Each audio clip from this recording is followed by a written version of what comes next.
திரு சிவப்பிரியன், என்ன நடந்தது டெல்லியில்? என்ன செய்தி சொல்வதற்காக அங்கே சென்றார்கள்? திரு ஸ்டாலினை சந்தித்து என்ன செய்தியை சொல்ல காத்திருக்கிறார்கள்? இன்னைக்கு டெல்லியில் நடந்த அந்த மீட்டிங் எதற்காக அப்படின்னு நீங்கள் பார்த்தீங்கன்னா, புதிதாக மாவட்ட தலைவர்கள் ஒரு 73 பேரை அவங்க நியமிச்சிருக்கிறாங்க. அந்த 73 பேருக்கு ஒரு ட்ரைனிங் செஷன் வந்து, இது வழக்கமாக மாவட்ட தலைவர்கள் நியமிக்கப்பட்டால் அந்த மாவட்ட தலைவர்களுக்கு ஒரு ட்ரைனிங் கொடுக்கறது வழக்கமான விஷயம்.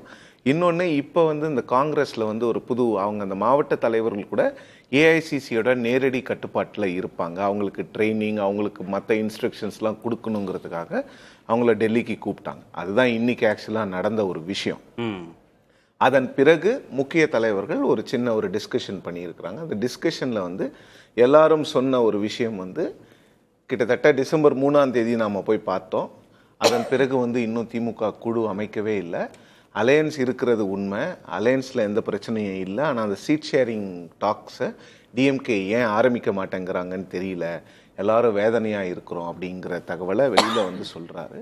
பட் முக ஸ்டாலின் அவர்கள்கிட்ட இவங்க சொல்ல வரக்கூடிய விஷயம் என்னன்னு பார்த்தீங்கன்னா, இந்த சீட் ஷேரிங் கமிட்டியை நீங்கள் போடாமல் இருக்கிறீங்கல்ல, திமுகக்கு அதில் ஒரு ஸ்டாண்ட் இருக்குது. எப்போவுமே வந்து ஒன்று எலெக்ஷனுக்கு முன்னால் போடுவோம், அப்படி இல்லைன்னா வந்து எலெக்ஷனுக்கு கொஞ்சம் நெருக்கத்தில் போடுவோம், அதுக்கு ரொம்ப முன்னாலெல்லாம் போட மாட்டோம். ஆக்சுவலாக இந்த சீட் ஷேரிங் கமிட்டிங்கிறதே வந்து ஒரு சம்பிரதாயம் தான் திமுகவில். நீங்கள் பார்த்தீங்கன்னா, கடந்த முறை 26ஆம் தேதி அந்த சீட் ஷேரிங் கமிட்டியினுடைய நோட்டிஃபிகேஷனை டிஎம்கே கொடுக்குறாங்க. 21 2021 பிப்ரவரி 26 சாயந்தரம் 4 மணிக்கு எலெக்ஷன் கமிஷனர் அனௌன்ஸ் பண்ணுறாங்க எலெக்ஷன் ஸ்கெடியூலை. ஈவினிங் வந்து இவங்க வந்து அந்த அனௌன்ஸ்மெண்ட்டை பத்திரிகை செய்தி வாயிலாக வெளியிடுறாங்க. ஆனால் அதற்கு முன்னாலே எல்லாரோடையும் இன்ஃபார்மல் டாக்ஸ் ஆரம்பிச்சிட்டாங்க. 26ஆம் தேதி நோட்டிஃபிகேஷன் வருது, 7ஆம் தேதி முடிச்சிட்டாங்க. இவங்க திருச்சியில் அந்த மாநாட்டுக்கு முன்னால் அன்னைக்கு காலையில் காங்கிரஸோட அக்ரிமெண்ட்டே சைன் பண்ணி முடிச்சிட்டாங்க. ஸோ இந்த நோட்டிஃபிகேஷன் அப்படிங்கிறது சம்பிரதாயம் தான், அதில் எந்த விஷயமும் நடக்க போதில்லை. ஆஃப் ரெக்கார்ட் டாக்ஸு, அதுக்கு முன்னே இன்ஃபார்மல் டாக்ஸ் எல்லாம் ஆரம்பிச்சிருவாங்க. இப்போ கூட காங்கிரஸோட இன்ஃபார்மல் டாக்ஸ் போயிட்டு தான் இருக்குது. அந்த நம்பரில் தான் சிக்கல். கனிமொழி அவர்களும் ராகுல் காந்தி அவர்களும் பேசிய பொழுது ராகுல் காந்தி என்ன சொன்னார்னா, அலையன்ஸ் இருக்குதுன்னு சொன்ன மாதிரி தகவல். இன்னொன்று, இன்னைக்கு அந்த விஷயத்த கனிமொழி அவர்களும் கன்ஃபார்ம் பண்ணியிருக்காங்க, அதில் எந்த பிரச்சனையும் இல்லை, தலைமை பேசிக்கிறாங்க. அங்கே ராகுல் காந்தி மீட்டிங்கில் கன்ஃபார்ம் ஆகாதது, காங்கிரஸ் எங்கே இதில் நுட்பமான ஒரு விஷயத்தில் ப்ளே பண்ணுறாங்கன்னு பார்த்தீங்கன்னா, நம்பர்ஸை நீங்கள் கீழே டிஸ்கஸ் பண்ணிக்கோங்க, நம்பர்ஸை இங்கே டெல்லியில் டிஸ்கஸ் பண்ணாதீங்க. ஏன்னா அவங்க ஒரு குழு போட்டாங்க, ஸோ அந்த குழுக்கிட்ட நீங்கள் டிஸ்கஸ் பண்ணிக்கோங்க. அந்த குழு என்னன்னா, யார்கிட்ட பேசுறதுன்னு அந்த குழுவுக்கு தெரியல. ஸோ அப்போ நீங்கள் அந்த குழு போட்டால் தான் அந்த குழு போய் ஒருத்தர்கிட்ட பேச முடியும். குழுட்ட பேசுங்கன்னு டிஎம்கே கிட்ட சொல்கிறாங்களா காங்கிரஸ்? ஆமாம், டெல்லி வராதிங்க. இல்லை, டெல்லி வாங்க, நம்ம கூட்டணியெலாம் இருக்குது. நம்பர்ஸ் வந்து கீழே இருக்கிறவங்க டிஸ்கஸ் பண்ணிப்பாங்க. நான் எதுக்கு அந்த நம்பரை டிஸ்கஸ் பண்ணணும்? டிஸ்கஸ் பண்ணுங்க, அவங்க 2 பேரும் டிஸ்கஸ் பண்ணட்டும், உங்கள் ஆட்களும் டிஸ்கஸ் பண்ணட்டும், எங்கள் ஆட்களும் டிஸ்கஸ் பண்ணட்டும். நாங்கள் ஒரு குழு அமைச்சிருக்கோம். அந்த குழுவே வந்து நீங்கள் கேட்டீங்க அலையன்ஸில் இருக்கீங்களா அப்படின்னு ஒரு கிளாரிஃபிகேஷன் நவம்பரில் வந்து உங்கள் குடும்ப உறுப்பினர் ஒருவரை அமைச்சு கேட்டீங்க. அதற்கு நாங்கள் பதிலடி கொடுக்கும், அதுக்கு ஒரு ரெஸ்பான்ஸாக தான் நாங்கள் இந்த குழுவை போட்டோம். ஸோ நீங்கள் இந்த குழுவை கிட்டத்தட்ட 60லேருந்து 65 நாள் காக்க வைப்பது எந்த நியாயம் அப்படிங்கிறது காங்கிரஸோட டோன் மாறி இருக்கா?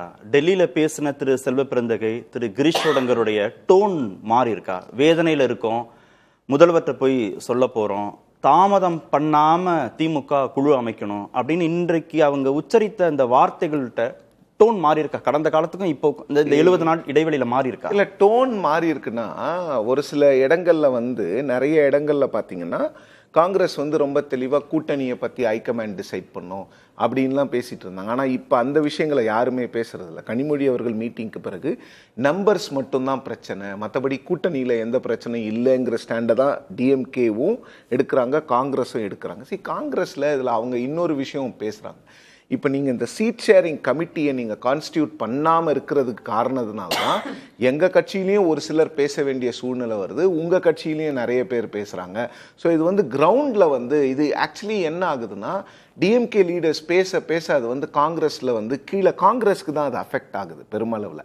ஏன்னா காங்கிரஸ் லீடர்ஸ் தான் வந்து மரியாதை இல்லைங்கிறாங்க. திமுகவுக்கு இருக்கக்கூடிய ஸ்ட்ரக்சர் பெருசு, காங்கிரஸுக்கு இருக்கக்கூடிய அந்த சின்ன ஸ்ட்ரக்சரில் அவங்களுக்கு வந்து ஒரு நெருக்கடி இருக்குது. அவங்க என்ன நினைக்கிறாங்கன்னா, நமக்கு வேற ஒரு இடத்துல ஆஃபர் இருக்கு, நாம் ஏன் இருக்கணும், தொண்டர்கள் மத்தியில் ஒரு எண்ணம் இருக்கிற மாதிரி தெரியுது.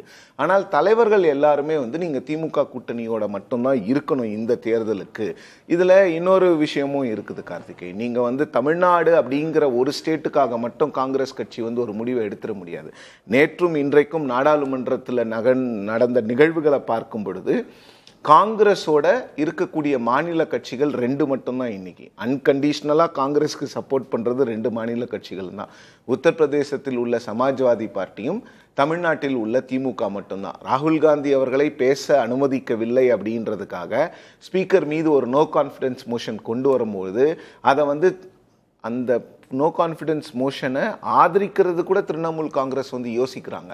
ஸோ அப்போ திமுக யோசிக்காம அதில் கையெழுத்து போடுறாங்கன்னும் போது அதுக்காக திமுக ரொம்ப பெருந்தன்மைலாம் கிடையாது. அவங்களுக்கும் காங்கிரஸால் ஒரு சில பலன் இருக்குது, காங்கிரஸுக்கும் திமுகவில் பலன் இருக்கும் போது ஸோ இந்த ஒரு விஷயம் தமிழ்நாடு அப்படிங்கிற அந்த இடத்துல மட்டும் நீங்கள் முடிவெடுக்கக்கூடாது.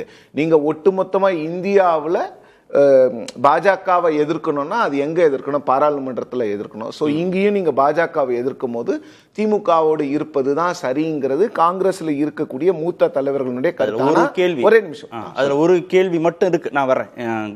பாஜகவை எதிர்ப்பதற்கு திமுகவோட மட்டும்தான் இருக்கணும் அப்படின்னு திமுக சொல்வதாக நீங்க சொல்ல வரீங்க. அதெல்லாம் இல்ல, திமுக மட்டும் இல்ல, காங்கிரஸ் தலைவர்களே சொல்றாங்க. அவங்க சொல்ற விஷயம் என்னன்னா, பாஜகவை நீங்க நாடாளுமன்றத்துல எதிர்க்கணும்னா திமுகவினுடைய 30 உறுப்பினர்களுடைய அந்த சப்போர்ட் வேணும். உங்களுக்கு வந்து விஜய் கிட்டயோ இல்ல மத்தவங்க கிட்டயோ நீங்க யார் கூட கூட்டணிக்கு போகணும்னு நினைக்கிறவங்க கிட்டயோ அவங்க கிட்ட ஒரு 10 எம்பியோ 20 எம்பியோ இருந்தாங்கன்னா அதை வச்சு நீங்க காம்பன்சேட் பண்ணலாம். ஆனா காம்பன்சேட் பண்ணக்கூடிய இடத்துல இப்போ யாருமே இல்லை. திமுக மட்டும்தான் அந்த ஒரு 30 இடங்கள்ல வச்சிருக்கிறாங்க. ஸோ இதுல இன்னொரு விஷயமும் இவங்க சொல்லுவாருன்னா, but at the same time இன்னைக்கு செல்வ பெருந்தகை பேசுறது வந்து ரொம்ப இம்பார்ட்டன்டான விஷயம். அவர் வந்து தொண்டர்கள் ஒரு வேதனையில் இருக்கிறாங்க, நீங்க எங்களுக்கு வந்து இமீடியட்டா அந்த கமிட்டியை வந்து நீங்க வந்து ஃபார்ம் போடுங்க, நாளைக்கு முதலமைச்சரை போய் பார்த்து நான் இதே விஷயத்த சொல்ல போறேன், இன்னும் ஒரு சில விஷயங்களை சொல்ல போறேன்னு சொல்லும் போது திமுக இதை மேலும் தாமதப்படுத்தினால் இது வந்து கூட்டணிக்கு வந்து ஒரு பெரிய சிக்கலை உருவாக்கும்.